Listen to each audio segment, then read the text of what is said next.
Hey Keybros, what do you say? What do you know? This is the Kiefer coming at you from the man cave. And today's episode is Should I Stay or Should I Go?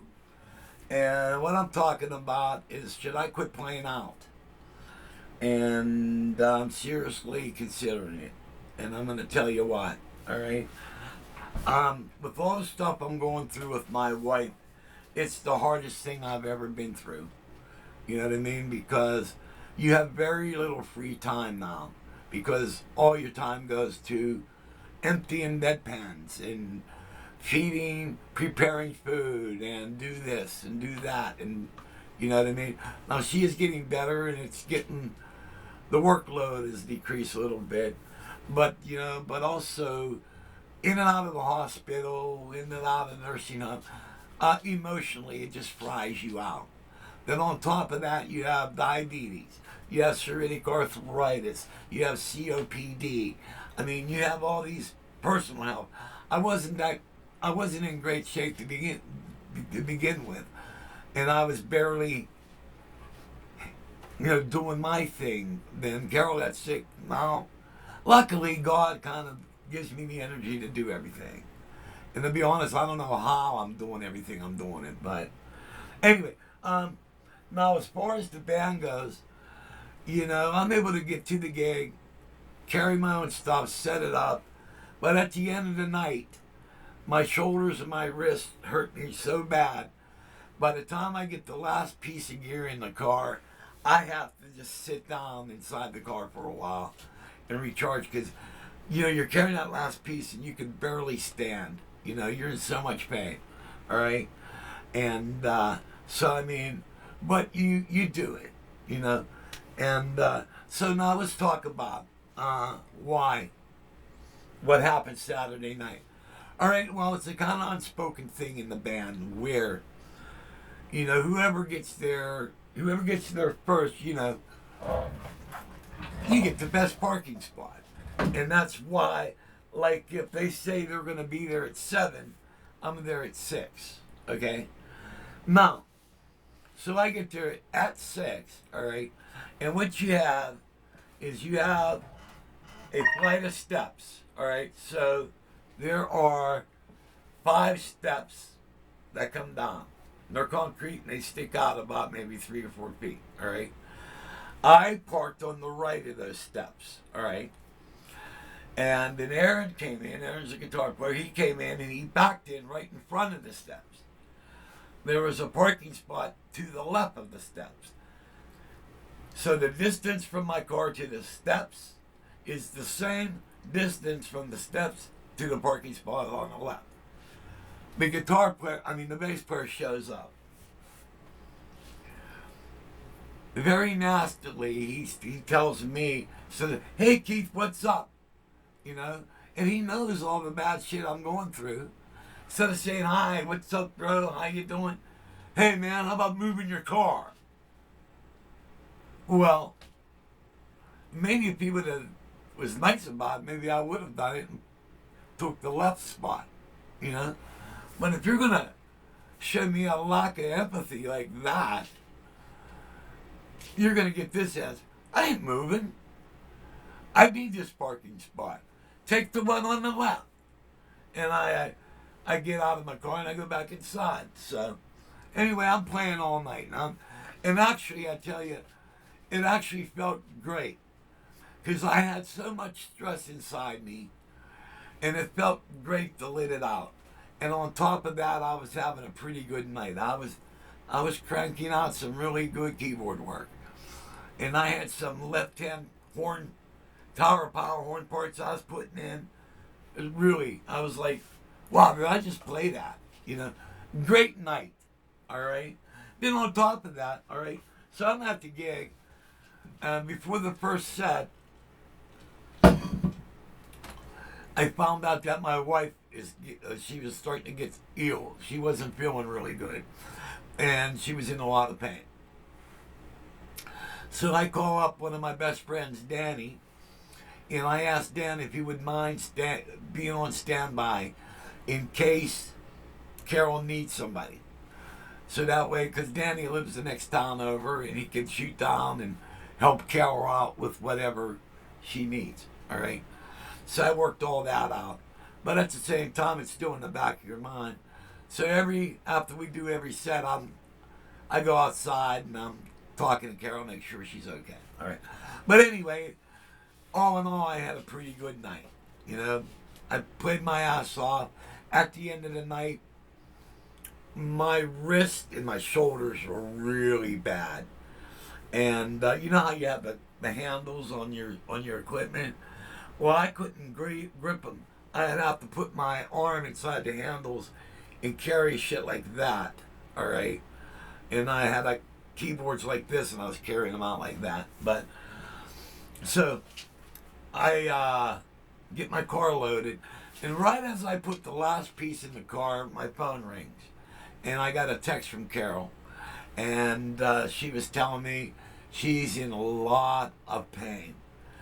So if I could hurry up home, she needs more. She needs more of her medication, because I only left her medication what she needs.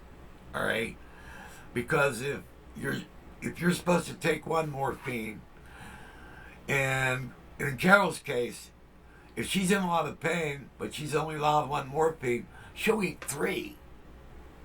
Then she gets all goofy and shit, and she's actually overdosed one time where she almost killed herself. All right, so that's why I take care of her. Anyway, all right, so I'm in the car and I'm reading her message and I'm getting ready to type in. All I got to do is get paid and I'm on my way home. All right. Well, the bass player comes back. Finally, because I hurried up and loaded up. All right, they were kind of taking their time. He comes over really nasty with a nasty look on his face, like I'm some type of little pussy that you could talk to like that. Tells me to move my fucking car. And I'm like, man, this is like a band member. All right? I mean, where's the empathy? You narcissistic asshole. Yeah. All the fucking shit I'm going through, you're gonna... I mean, how would you react? I mean, really. So, I says, I says, you know, with all this shit, this is the hardest thing I've ever gone through in my life. And all this shit I'm going through, you're going to talk to me like that? And then I just nailed it. And I just peeled out of the parking spot. And I parked over by Aaron's car. And I says, hey, Aaron, did you get paid? And he says, yeah. And I says, can I have my share so I can get the fuck out of here? And I... You know, I'm a Christian. I'm not supposed to be swearing. So, but I was mad. All right, so I got my money, and I got about a mile down the road, and it dawned on me. I have a little stand that I bring so that the bass player can put his mixer on top of it. I forgot to load that up because I wanted. When I was sitting in the car, I was going to go back in and do a final check. Then the phone rang, and then he came over and did his thing, all right? So I forgot to go in, but it dawned on me before I got too far then. So I go back and I pick up my stand, and Aaron's back and he's going, what's going on? And I said, just tell Dave, I said, go fuck himself, all right?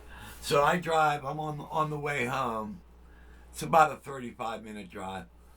He calls me like 3 times, all right? I didn't even answer the phone. I get home, I unload I go up, I give Carol her medication.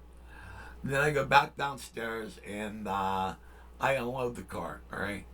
And I just sit down finally and I'm putting some medication on my wrist. And he calls me like 2 or 3 times. And I didn't pick up the phone. Then Sunday morning, he sent me a message and he said he wanted to apologize. And instead of fessing up, he says, oh, man, I was just joking with you. There's a big difference when you joke. You read somebody's face, and it was like of hatred. You know what I mean? It was just a nasty look. I know body language. And, but, you know what? That pisses me off. And, you know, and the thing is I'm the most experienced guy in the band. I'm the only one that's ever played with national acts, and I'm like the outcast of the band, you know. And there's a lot of times where, you finish your set, everybody walks off the stage, and people walk up to me and say, "Man, you are so good." And then I never really noticed it until my wife pointed it out, and she says you should see the look on their face when people compliment you. I says, "Why?" She goes, "They don't like that." I says, "Really?" And she goes, "Yeah." And well, I don't know. I play the way I play. That's because that's the way I play. I have a ton of experience. I played in show bands all my life, and all I got to say is, well, if you're jealous of a fellow bandmate, which you shouldn't be, because any talent that a fellow bandmate has, that's another bullet in your gun. That's the better your band is. But if you're that insecure that you have to resort to jealousy, maybe step up your game. The bass player records every night. He's got the Zoom recorder and records every night. If you're so concerned about playing, why are you making the same mistake on the same song in the same place, gig after gig after gig after gig? I don't know. I normally once in a while I'll videotape myself, and if you watch some of your videos, you'll see it's from a keyboard perspective. I didn't videotape the band as a band. I videotape that so I can gauge my performance. I'm gauging how these programs working out. I'm gauging what parts work and what parts don't work. I'm gauging tone quality. You're self-evaluating yourself. So if you do catch a couple of videos and you see they're from the keyboard perspective, it's not like I have a big head and I want to videotape myself and screw the other guys. No. What you were watching a self-critique video. I watched that, and oh man, I blew that. I blew that part. I hit a bad chord there, and that's what I do. But the thing is,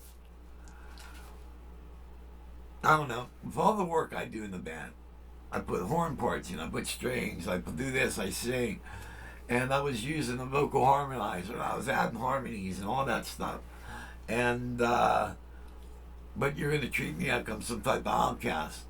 Why am I playing? So, right now, normally, I'm an emotional person. I've always been emotional, and I'm also very sensitive. All right, and normally I would let emotions rule, but with all the other stuff that I'm dealing with, I'm like, it's kind of cool in a way. It's just like I just don't give a fuck, Maybe I'll keep playing, and if I'm an outcast, then I'm an outcast. I don't care. I'm not there for them, I'm there for the crowd, and I'm there for the thrill of playing out in front of a live audience. And I am a ham, especially when I know people are watching me. I put the extra effort in, and if there's a riff that goes like this, and they're watching, I'll do it like that, So I'll add a little showmanship, and but that's what the people there to see, But I've always been a ham, but it's within parameters, So that's where I'm at, and so I'm kind of curious to see what your comments would be, and a couple other things. Like last year, we played some outside gigs, and the worst thing for me is really hot, humid weather. It just totally takes everything out of me. And we played a couple outside gigs, and I was so overcome by the heat that I was on the verge of passing out. And these guys seen how bad I was, but it's like no one cared. You know, if I would have fell over dead, most likely I probably would have remained here until somebody found me. All right. But there was one time the bass player did come over to the car and hand me a bottle of water, and I thought that was nice. So one time he did do that, and there was a couple times he seen that I was having a hard time, and he helped. All right. So, which brings me back. He knows I have problems, but does that justify you?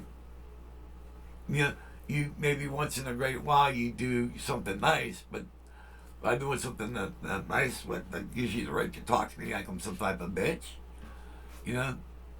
So I ask you, what would you do? Personally,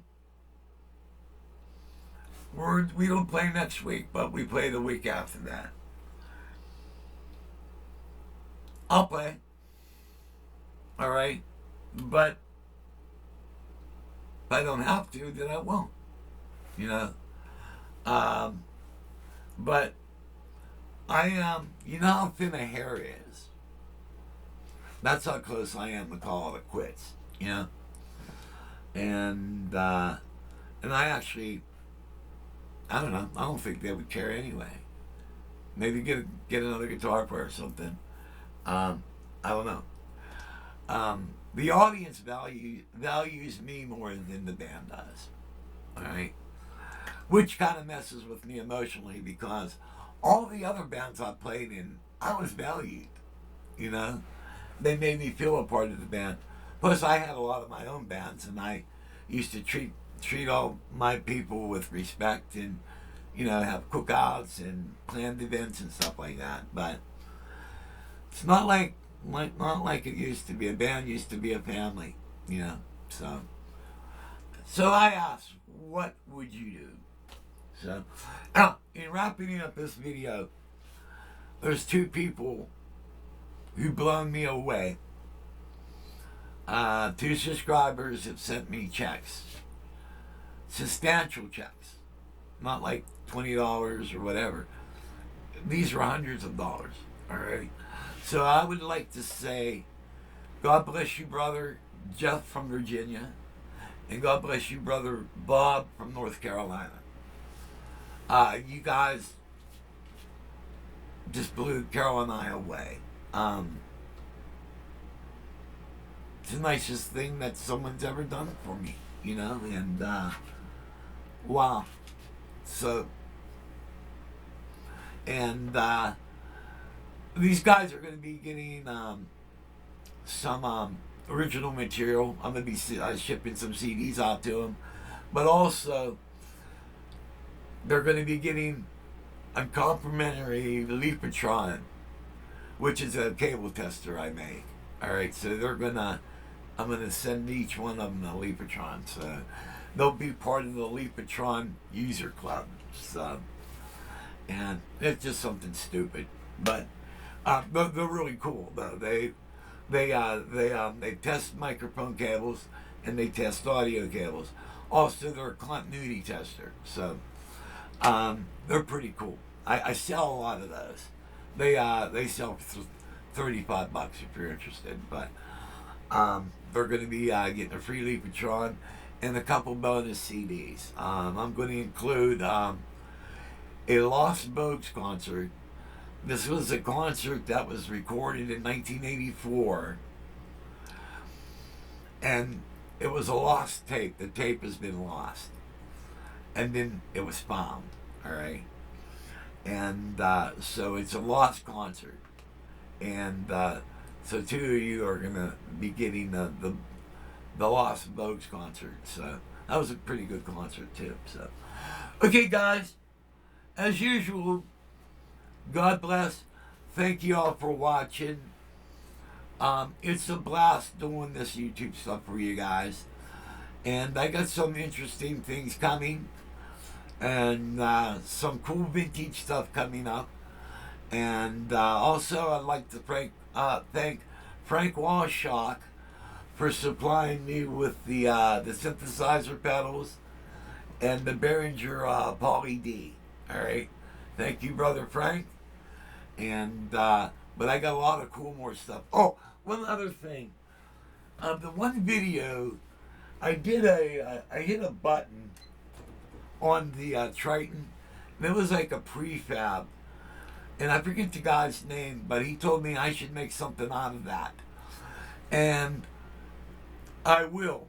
And when I get back to the comments, um, whatever your name is, like, don't take it personal. I'm lucky I remember my own name, but I will name it after you.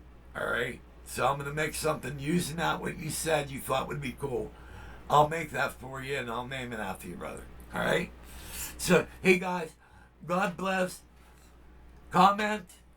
Also, let me know what you would like to see. I'm a big time Hammond B3 guy and Leslie guy. So if you guys like to see some Hammond stuff or any questions about Leslie's and stuff like that, I love that stuff, man. And I have it. So, hey, God bless you guys. Catch you later.